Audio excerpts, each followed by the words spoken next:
Hello friends, आज कौन करवा आम आलजेब्रा 8 क्लास आलजेब्रा आरंभ करवा 8B 8B आमर कौन करते 7 नंबर पर्यंत जाइए। एबे देखिबा 8 नंबरटा 8 नंबर क्वेश्चनटा कौन अच्छे देखिबा। ताले 8 नंबर क्वेश्चनटा आम देखिबा 6 शतकड़ा हारे क्यों मूलधनर 7.1 वर्षर सरल सुध 4500 टंका हेब।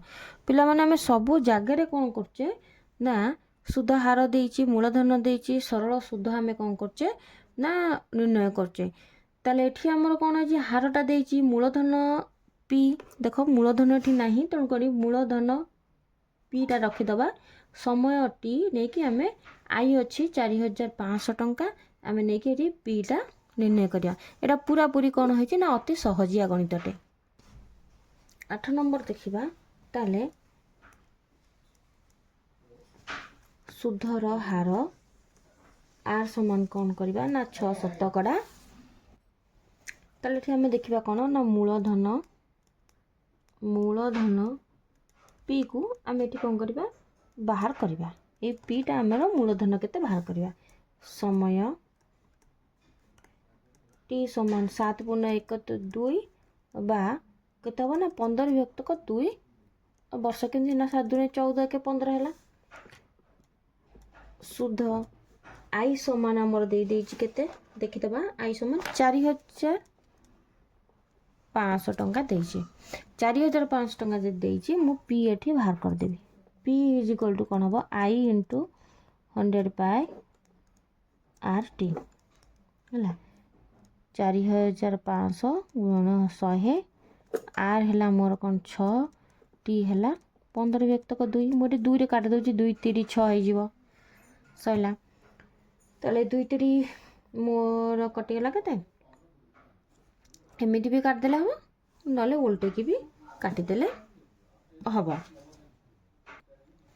ताले हमें केटिलो 3 काटला 3 रे 45 कोले 15 3 45 हैला 15 को 15 रे काट देले केते हैला हमर ये हैला 100 सैला। ताले हमर आसिला केते ना आमर 10,000 टंका अते मूलधन कौन हम ताले कौन है अते बेला आमर केते ना मूलधन है 10,000 टंका। एबे आमे कौन करबा ना 9 नंबर देखिबा। ताले आमे देखिबा कौन ना कौन सी मूलधन 20 वर्ष रे सुध और मूल मिसी मूलधनर 3 गुण हो जाए। सुध हार निर्णय कर। एथिरा आमे कौन करबा ना सुधर हार निर्णय करी। ताले एठी मु मने कर कौन करिबी ना मूलधन टाकू कौन करिया पी नंबर। ताले मने कर मूलधन समान पी।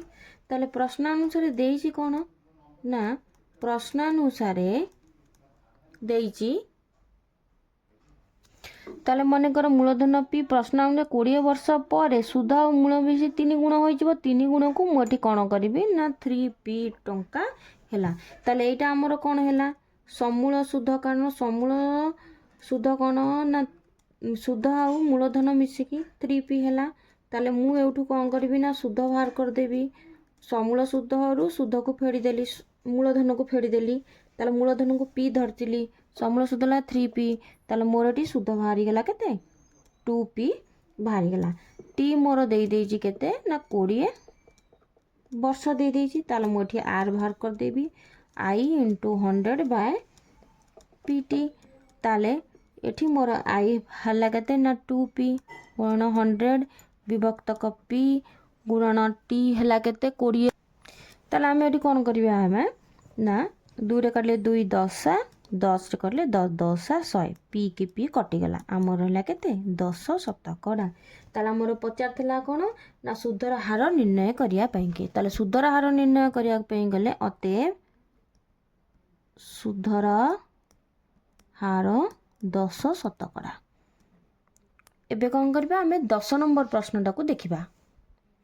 एबे हमें देखिबा कौन ना 10 नंबरटा देखिबा। देइछि प्रश्न कौन देइछि कौनसी मूलधनर 2 वर्षर मूलधन एठी देइनी। मने कर देइनी एठी मूलधन କୌଣସି ମୂଳଧନର 2 ବର୍ଷର ସରଳ ସୁଧ ସମୂଳ ସୁଧର 1/k 9 ଅଂଶ ସୁଧ ହାର ନିର୍ଣ୍ଣୟ କରିବା।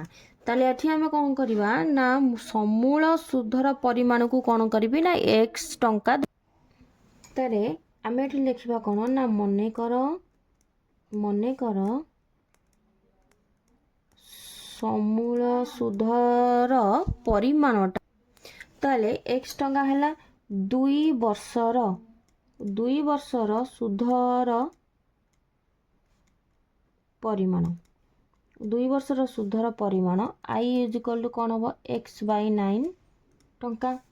ମୂଳଧନ ମୁଁ ରଖିବି କେତେ ମୂଳଧନ ସମାନ କ'ଣ କରିବା ନା ସମୂଳ ସୁଧରୁ ସୁଧକୁ ମୁଁ ଫେଡ଼ିଦେଲି x - x/9 ତାହେଲେ ମୁଁ ଏଠି କ'ଣ କରିବି ଲସାଗୁ ନେଇଗଲି 9x - x/9 ରହିଲା 9x ରୁ x ଗଲା ମୋର କ'ଣ 8x ପିଲାମାନେ ଏଇଟା ଆମର କ'ଣ କରୁଛେ ଭଗ୍ନାଂଶର ବିୟୋଗଟାକୁ ଆମେ କ'ଣ କରୁଛେ ଭଗ୍ନାଂଶର ବିୟୋଗ ଇଏ।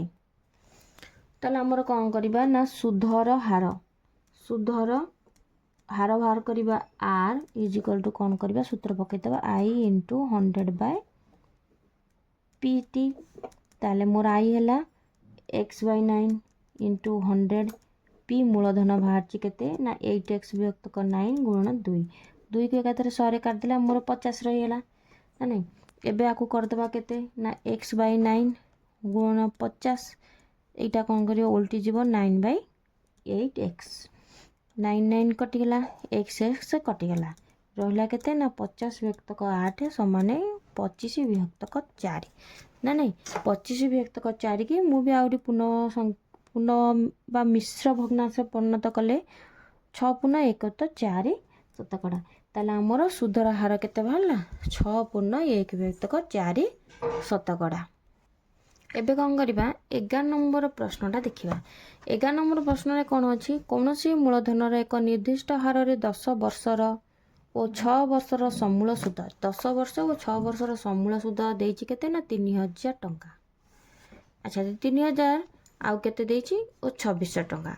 ମୂଳଧନ ଆଉ ସୁଧର ହାର ଆମେ କ'ଣ କରିବା ମୂଳଧନ ଆଉ ସୁଧର ହାର ନିର୍ଣ୍ଣୟ କରିବା। 10 ସମୟ କେତେ ଅଛି 10 ବର୍ଷ ଆଉ 6 ବର୍ଷ। ତାହେଲେ 11 ନମ୍ବର ପ୍ରଶ୍ନ ଅନୁସାରେ ଆମେ କ'ଣ ଲେଖିବା ନା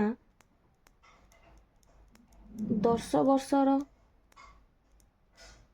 ସମୂଳ ସୁଧ କେତେ ଦେଇଛି ନା 3000 ଟଙ୍କା। 6 ବର୍ଷର ପ୍ରଶ୍ନ ଅନୁସାରେ ଅଛି ସମୂଳ ସୁଧ ଦେଇଛି କେତେ ନା 2600 ଟଙ୍କା। ତେବେ ପିଲାମାନେ ଅବଶିଷ୍ଟ ଗଣିତ ତକ ଆମେ କ'ଣ କରିବା ନା ଆମର ନେକ୍ସଟ କ୍ଲାସ୍ରେ କରିବା।